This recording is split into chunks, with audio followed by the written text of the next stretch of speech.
बहुत लीडरी छा गई है तेरे ऊपर। घर खाली नहीं करता।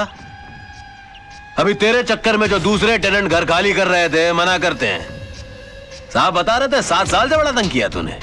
ये कोरट वो कोरट। अभी केस मेरे कोरट में और फैसला सुन ले। 2.5 लाख पकड़,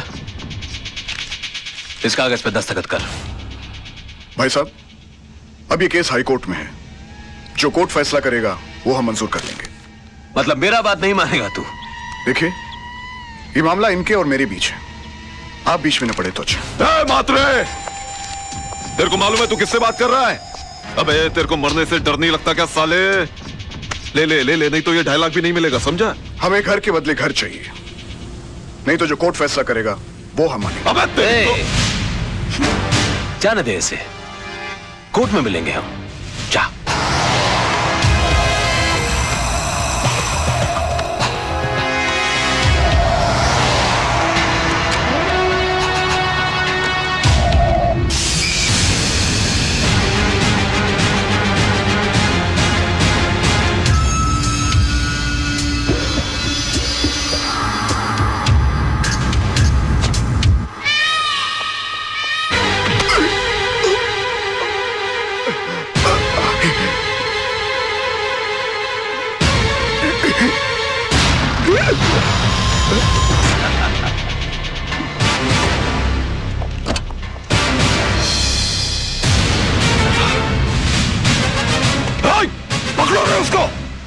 इसने तो सब शूट कर लिया।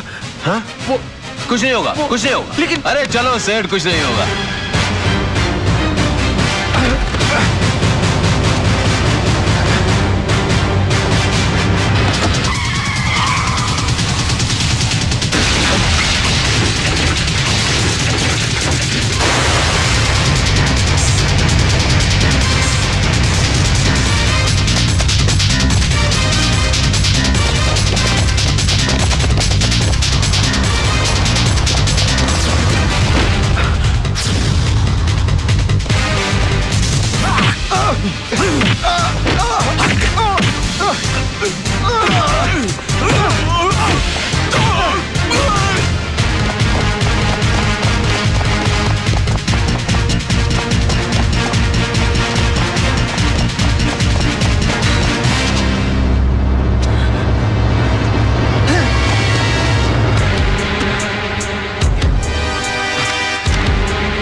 I'm sorry. It's okay. ये कौन? इसका नाम रजत है। रजत, हाँ राइट राइट। अरे रजत, क्या हुआ? I'm sorry. देख, I'm sorry. क्या हुआ? मुझे तुमसे कुछ बहुत जरूरी बात करनी है। बाद में कुछ नहीं बाद में। हुआ क्या? नहीं कुछ नहीं हुआ, मैं ठीक हूँ, सब ठीक है राज, मैं ठीक हूँ। अरे सुन,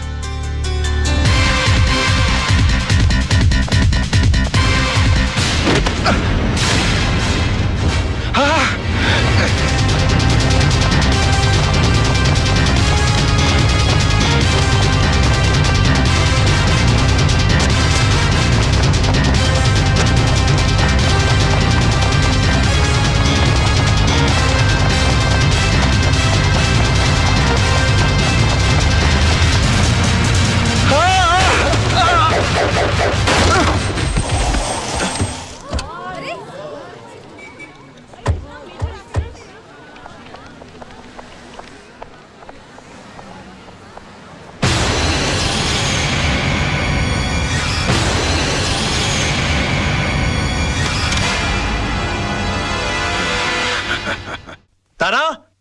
Tara! Coming. A beautiful gift for the most beautiful woman in this world. Gift? यूं अचानक? बस मूड आ गया.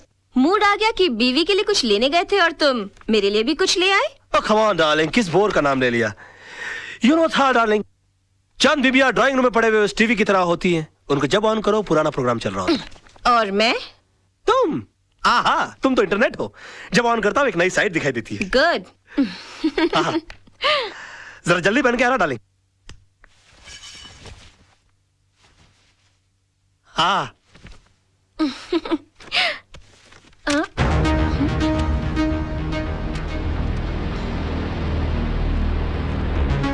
राज, ये कैसेट किसकी है? कैसेट? कौन सी कैसेट? भाई इसके अंदर कुछ भी नहीं है. 3 बार आगे पीछे करके देख लिया, कैसेट एकदम खाली है. मतलब कुछ रिकॉर्डिश नहीं हुआ और वो साला जर्नलिस्ट ने फुकट में अपना जान दे डाला.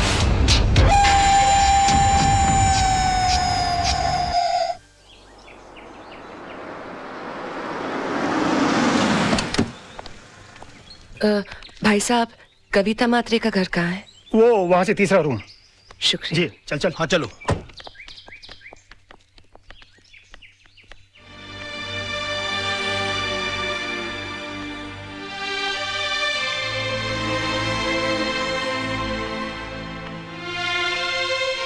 बैठो. कविता, घबराओ मत. मैं हूं ना तुम्हारे साथ. तुम्हें तुम्हारे घर से कोई नहीं निकाल सकता. राज लड़ेगा तुम्हारा केस. मैं तुम्हारे पति के कातिल को सजा जरूर दिलवाऊंगी. तुम्हें इंसाफ जरूर मिलेगा.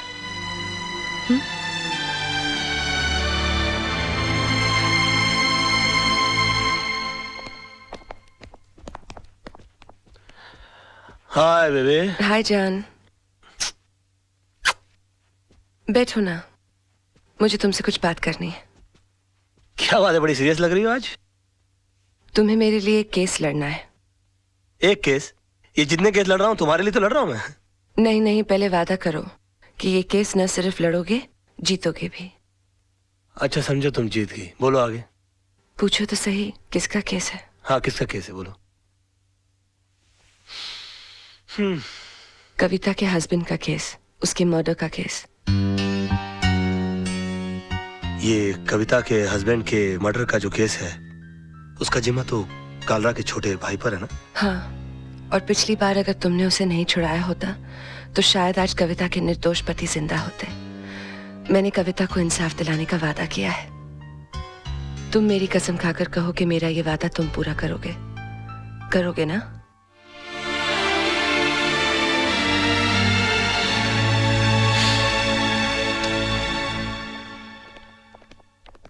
आइए आइए. क्या बात है, आज पूरी मंडली हमारे यहाँ. क्या रे, क्या कर रहा है तू? मरने का तेरे को? राज, ये क्या कर रहे हो? कालरा भाई के खिलाफ केस लड़ने जा रहे हो? कालरा भाई ने तुझे लाइफ में इतना बड़ा चांस दिया, इतना सपोर्ट किया, इसका ये रिटर्न दे रहा है तू? तू कविता को इंसाफ दिलाएगा? तेरा इंसाफ हम कर देंगे. 2 गोली डाल देंगे. तेरा केस कौन लड़ेगा फिर? यार आप बंदूक और तलवार ही इस्तेमाल करना जानते हो कि कभी कभी दिमाग भी इस्तेमाल करोगे? ये केस मैं नहीं लड़ता तो कोई और लड़ लेता और जीत भी जाता शायद, क्योंकि पब्लिक की सिंपैथी तो उस औरत के साथ है. ये तो आपकी तकदीर अच्छी है कि ये केस मैं लड़ रहा हूँ. कालरा साहब, आपके भाई मेरे भाई की तरह हैं. मैं बोला उसको कैसे फांसी के फंदे पे चढ़ा सकता हूँ? मैं जानबूझकर ये केस हार जाऊंगा. बस फर्क इतना होगा कि आज तक मैंने केस जीतने की फीस ली है आपसे. पहली बार केस हारने के पैसे लूंगा. देखा भाई, मैंने कहा था ना कि जरूर कोई कमाल का पपलू लाया होगा ये छोकरा. अरे हम लोग सोच भी नहीं सकते, इतनी लंबी प्लानिंग करके बैठा है ये. फैंटास्टिक. मान गए गुराना. ये इसको अंदर रख लीजिए आप अपने. आई एम सॉरी राज, मैं जरा अपने भाई के इमोशन में बह गया था. Never mind, it's okay. I am sorry. Bye. दिल पर नहीं लेना. बाय. Take care. कमाल का शेर पकड़ के ला. लेकिन तुम्हारे साथ जीतने के लिए कौन सा लॉयर अपॉइंट करूं? तेजपालन एसोसिएट्स में से मिस्टर आदर्श.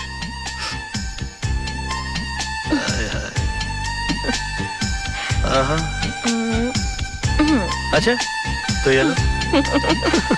उफ, याद आए. बाबा मेरे को तो बहुत बड़ा लोचा लग रहा है यार. क्या हुआ रे? अरे राज और आदर्श के बीच में 36 का आंकड़ा है यार. राज और आदर्श आपस में एक दूसरे को नीचा दिखाने के लिए एक से एक टिप्पस लड़ा रहे ले। राज ने यहाँ तक कि आपके भाई का केस है ना आदर्श को भी दे दिया। मेरे को तो पूरी दाल काली लग रही है। बात करके देखो आप।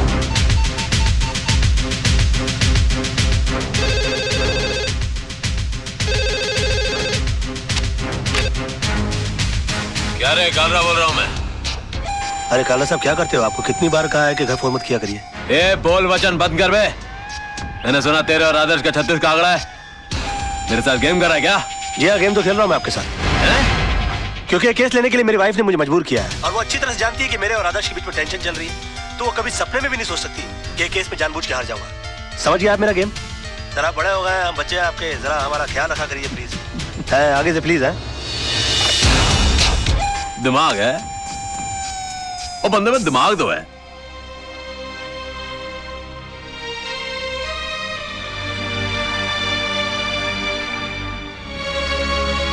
जानू एक कप कॉफी मिलेगी? बहुत थक गया हूं मैं। मेरा बस चले तो उस कॉफी में जहर मिला के पिला दूं तुम्हें, पर क्या करूं, पत्नी हूं ना तुम्हारी। क्यों, ऐसा क्या कर दिया मैंने? झूठ, मक्कारी और कुछ आता है तुम्हें? एक मजलूम औरत तुमसे इंसाफ की उम्मीद लगाए बैठी है और तुमने उसका केस लड़ने से पहले ही उसे हरा दिया। तुम हो ना मुफ्त में आजकल बहुत शक करने लगी हो। तुम ऐसा सोच भी कैसे सकती हो मेरे बारे में? हरगिज नहीं सोच सकती थी अगर मैंने खुद अपने कानों से कालरा को फोन पर नहीं सुना होता। बेबी ऐसा झूठ बोलना पड़ता है हमें फोन पर? एक और झूठ। तुम्हारी सारी जिंदगी एक बहुत बड़ा झूठ बनकर रह गई है। ये 500 रुपए का नोट याद है तुम्हें? ये इसी कविता का केस जीतने पर तुम्हें मिला था। अपने हाथों से तुमने इस पर सत्यमेव जयते लिखा था। तुम ही कहते थे ना, सच्चाई के लिए हर चीज छोड़ी जा सकती है, लेकिन किसी चीज के लिए सच्चाई को नहीं छोड़ा जाता। और आज पैसों के लिए तुम सिवाय झूठ के और कुछ नहीं बोलते। हाँ झूठ बोलता हूं मैं। तो तुम क्या समझती हो तुम्हारे डैडी झूठ नहीं बोलते? और माफ कीजिएगा आपके जीजा जी, आपके डैडी से भी बड़े झूठे हैं वो। और क्यों ना झूठ बोले वो? एक आदमी अपना घर परिवार चलाने के लिए, उन्हें सुख देने के लिए वकालत का काम कर रहा है और उसकी एवज में वो जिससे पैसा लेता है तो उससे इंसाफ नहीं करेगा वो? आदमी काम क्यों करता है और पैसा किसके लिए कमाता है वो? खुद के लिए कि बच्चों के लिए, बीवी के लिए? नहीं, ये पैसा तुम अपने लिए कमाते हो।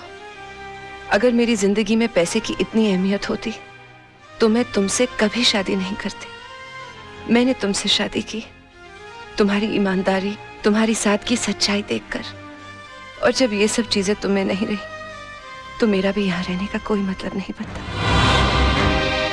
मैं अपने बेटे को लेकर यहाँ से जा रही हूँ।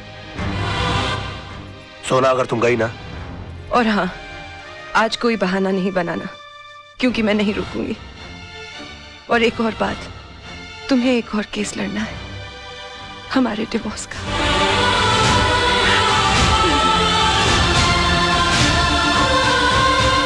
सोना, बेबे, जानू,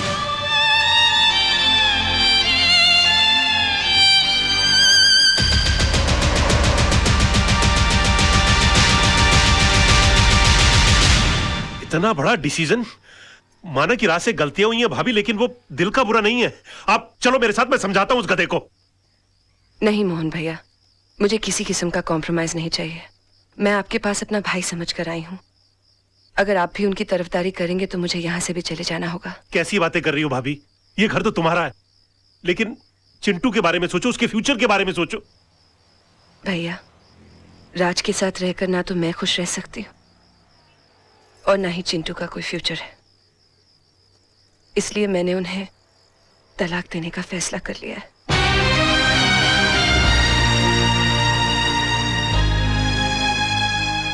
अंकल, ये तलाक क्या होता है?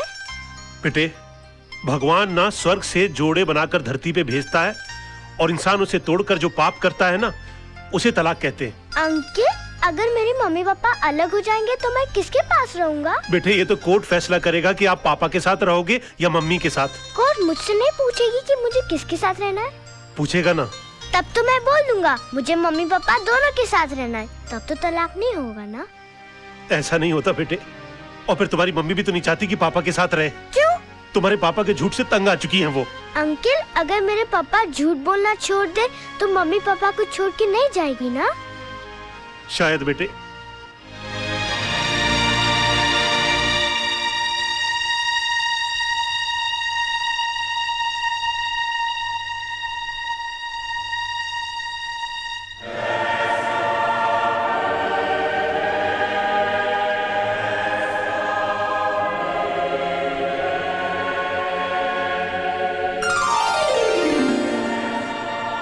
भगवान, मेरी मम्मी मेरे पापा के झूठ से बहुत परेशान है। आप चाहो तो क्या नहीं हो सकता, ऐसा चमत्कार करो कि मेरे पापा कभी भी झूठ नहीं बोले। अगर चाहे भी तो उनके मुंह से कभी भी झूठ नहीं निकले।